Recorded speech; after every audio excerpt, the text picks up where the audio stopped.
पाकिस्तानी अदाकार अली रहमान का कहना है कि सोशल मीडिया पर मुसलसल ट्रैवलिंग से जहनी सेहत मुतासर होती है।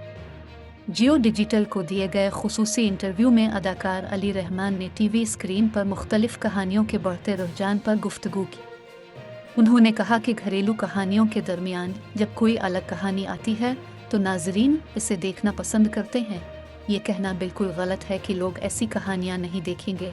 ये टेलीविज़न की कहानियों में जिद्दत का दौर है, अभी तो हमें और मुख्तलिफ कहानियाँ देखने को मिलेंगी।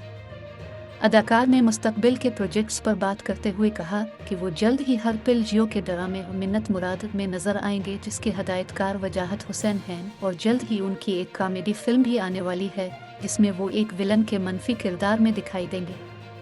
इस सवाल पर कि अक्सर अदाकार सोशल मीडिया पर तनकीद की जद में रहते हैं, पाकिस्तान में ब्यूटी स्टैंडर्ड्स को बरकरार रखने की जिदोजहद उनकी ज़हनी सेहत पर किस तरह असरअंदाज होती है, इस पर अली रहमान ने जवाब दिया कि हमने खूबसूरती के पैमाने मुकर्रर कर रखे हैं, जबकि हकीकी खूबसूरती तो इंसान के अंदर होती है।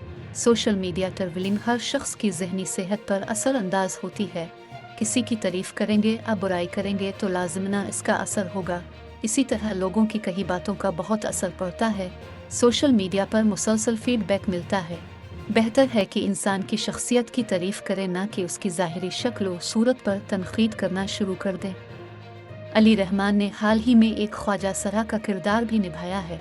अदाकार ने इस पर बात करते हुए कहा कि जब से उन्होंने ये किरदार किया है, उनके दिल में ख्वाजा सराओं के लिए इज्जत और बढ़ गई है, क्योंकि हर रोज़ एक ऐसे मुआशरे में बाहर निकलना जहां हर दूसरा शख्स आपका मजाक उड़ाता है, जुमले कसता है, बड़ी बहादुरी की बात है।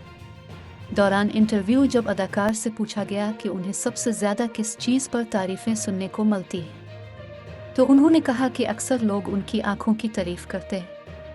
अली रहमान कई ड्रामों में अदाकारी कर चुके हैं, जबकि साल 2022 में वो जियो फिल्म्स के बैनर तले रिलीज़ होने वाली फिल्म पर्दे में रहने दो में हानिया आमिर के साथ नजर आए थे।